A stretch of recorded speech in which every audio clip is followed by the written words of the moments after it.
Okay, stage 9 pictograms. Take a look at the picture here on the left. You can see that this is one of the rooms in the bathhouse, the thermae, and there are a lot of vaults in this ceiling. The purpose for this was, since the baths were heated and heat tends to rise, that there's going to be a lot of moisture that's rising, and when it reaches the ceiling, if it were a flat roof, the water is going to condense, and because of the gravity, I suppose, if it were a flat roof, it would be like water droplets dripping on the bathers. So instead of using that format, the Romans decided to use vaulted ceilings. So as the water vapor rises and forms on the ceiling, instead of it dripping back down, it slides down the sides, the slope of the ceiling. And then there were gutters around the inside that would collect this condensation drips and be able to provide a comfortable place for the bathers without them being dripped upon. Also in this picture, I want to mention this basin here. There are lots of rooms in the bathhouse with tubs of water that the people would submerge themselves in to bathe. But would you want to wash your face in the same water that everybody else's body has been soaking in? I think not. So this is a place where you could wash your face and your hands without using the exact same water as everyone else. Thermae is one of the words for bath. There are a couple of different words. Balneum is the second one. Thermae is for the larger bath complexes. It looks like the word thermal, which has to do with heat, because the bathhouses were heated. Okay, let's go ahead and move on to the first pictogram. Ecce quintus est in pictura. You can see that Quintus here, venit, has come where? Ad thermos, to the baths. Quintus has come to the baths. He's looking in one of the doorways. You can see the little cubby holes up here where the cursor is on the screen.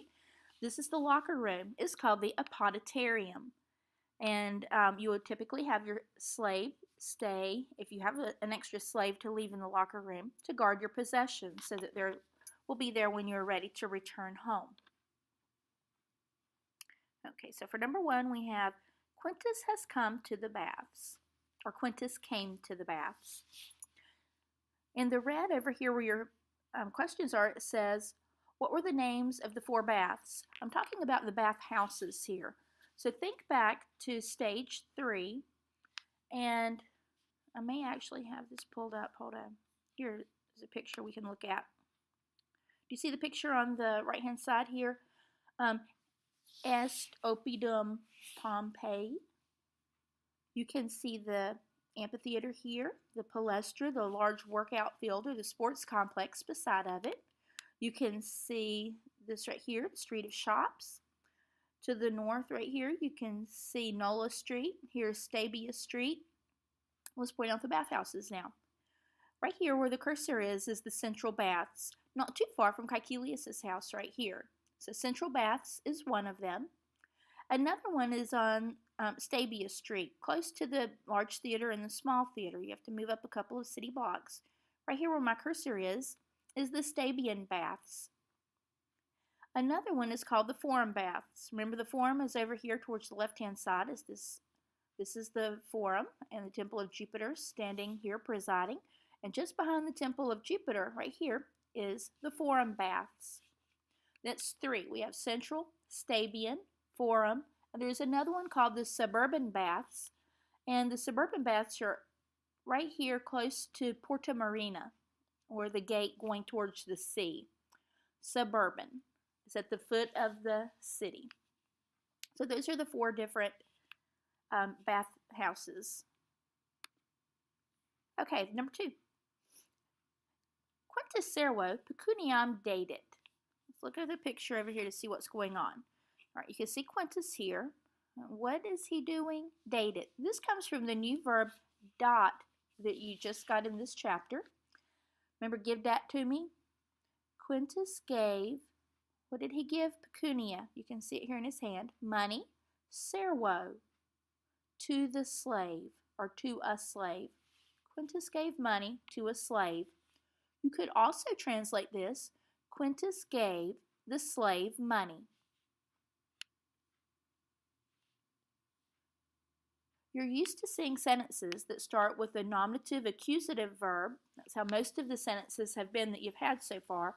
Now there's a new sentence pattern that's going to be implemented.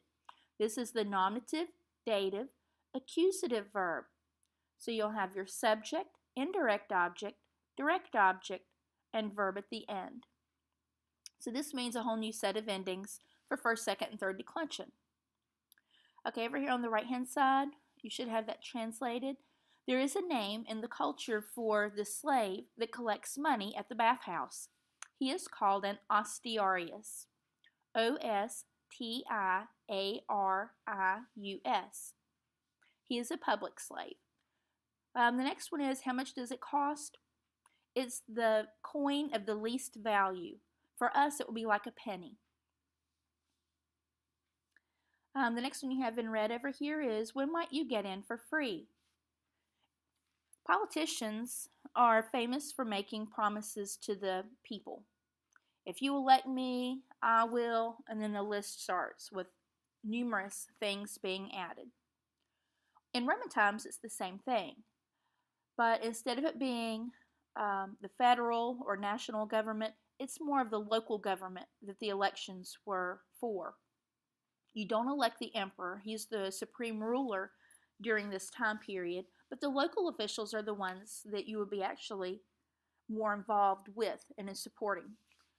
The local officials are going to be competing for the opportunity to gain prestige and perhaps wealth in the jobs that they provide for the city. So oftentimes, a politician will say, if I'm elected, then I will sponsor the whatever bathhouse during the time that I am in office. Or maybe I promise to put on 12 plays in the theater. Or maybe I promise to put on weekly gladiator fights, something along those lines. And so the people are going to typically vote for whoever has the best offers. And no one knows who voted for whom, but those things would be provided for all of the citizens. So you might get in for free as a political promise. Remember, there's more than one bathhouse. Oftentimes, wealthy homes would have private baths that could be rented out to maybe family and friends that didn't live at the home. But the ones that the politicians would sponsor for free would probably be very packed with a lot of the poor population. And if you don't like the large crowds and waiting in line, then you might prefer to pay to go to a different one. Okay, number 3. Amici quentum laete salutaverunt, quod diem natalem celebrabat. Okay, so here we are. Ecce, quintus est in palestra. There's a huge palestra right beside of the amphitheater in Pompeii, But there are also little palestras in each of the bathhouses. This is for exercise. Some books are going to say that only the men had access to these workout fields. Other sources will say that the women had access in the mornings. So we're not going to worry about that too much. Cambridge seems to indicate that the men are the ones who are making use of this palestra. Let's translate. Miki, the friends, laete, happily, salutaverunt, greeted, quintus, quod, because, go all the way down to your verb, was celebrating, B-A, was celebrating his birthday.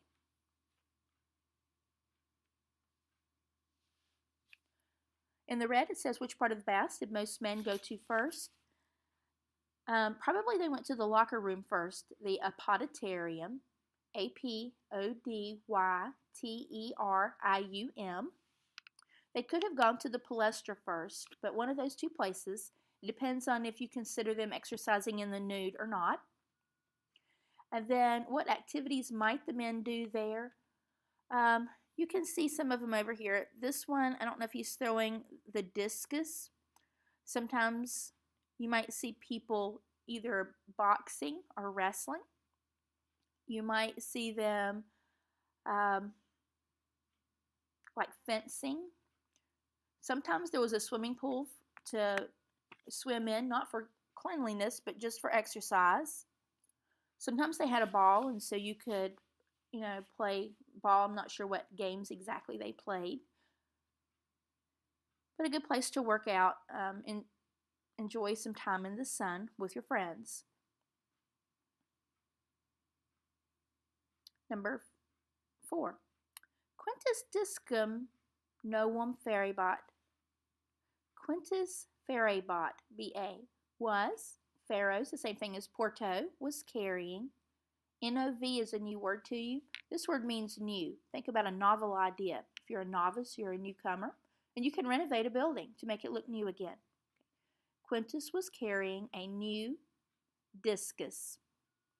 Sometimes I call this a frisbee. It's made out of metal, and it would have been probably a few pounds, so kind of heavy. The next one in number 4, Quintus amicis discum ostendit.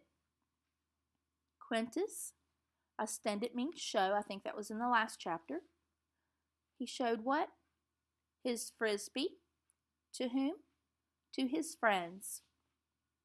Quintus showed his frisbee to his friends. You could translate it a different way. You could say Quintus showed his friends the frisbee. Make sure that when you translate it that way, that you're not using apostrophe S or anything that would sound like it's showing possession. You don't know how to use that form yet. Number 5. Postquam Quintus discum amisit, discus statuam percussit. After Quintus, this comes from emitit, threw, after Quintus threw the frisbee, comma, the frisbee percussit. This word means hit. The frisbee hit statuam, the statue. Percussit gives us English words like the percussion instruments. Those are the ones that you hit, like the piano or the drums or the triangle. Number 6, ehu. Oh no, statua, this statue, habebot, had, was having, kept having. Had probably would sound best here. The statue had a fractum, a broken, like a fractured, nasum, nose, like nasal passages. The statue had a broken nose. This statue is actually of a Greek athlete whose name was Milo.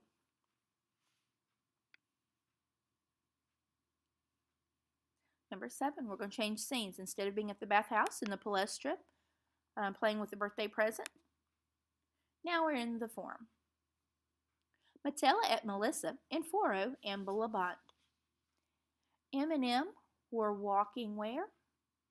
In the forum. Notice that Melissa is in charge of carrying the purchases of the day, and Metella is just along for the selection. Metella filio donum quaribat. You have a nominative, dative, accusative, and a verb. Metella, what was she doing? Quarit, was searching for what? Donum, a gift. For whom? Filio, her son. M was searching for a gift for her son. A second way, Metella was searching for her son a gift. I'm sure he would be interested in the pottery that she's looking at there. Number 8, feminae mercatorium conspexerunt. Nominative, accusative, verb. The women, what did they do? Noticed, mercatorium, a merchant. Mercator feminis togas ostendit. Nominative, dative, accusative, verb. The merchant showed, what did he show? Togas. To whom or for whom did he show these togas? Feminis, the women. You could also translate this, the merchant showed the women the togas. If Quintus happens to be turning 16, that means that he moves from the childish toga to the manly toga. The difference in those is probably size, and the manly toga does not have a purple stripe on it, whereas the childish toga would have one purple stripe around the edge. Senators also would have a purple stripe to show nobility and their office. Number 9. Metella quinto togam elegit. Nominative, dative, accusative, and verb. Metella chose what? Togam, a toga for whom? Quinto, for Quintus. M chose a toga for Q. You could also translate it a second way. Metella chose for Quintus a toga. That one doesn't sound as smooth as the first one. The second sentence in number 9. Melissa mercatori pecuniam datit. You have a nominative, dative, accusative, and verb. Melissa did what? Dated. Gave what? Pecuniam, money. To whom or for whom did she give the money? Mercatori, to the merchant.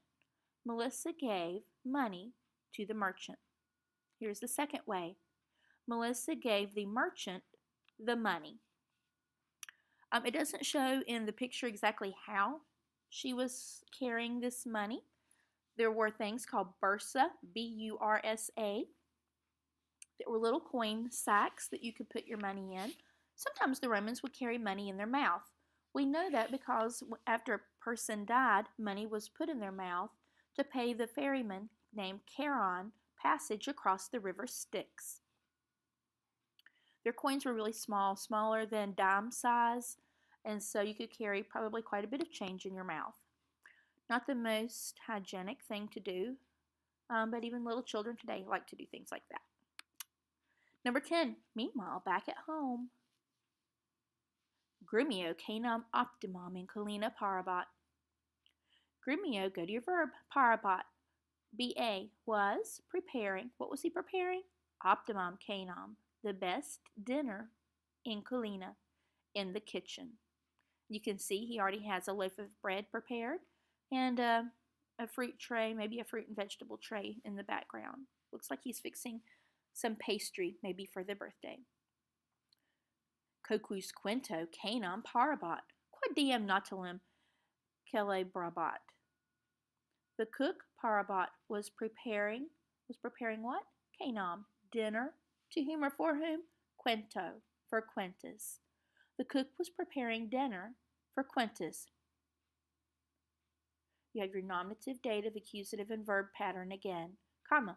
Because, go all the way down to your verb, the T means he, B-A, was, what was he doing?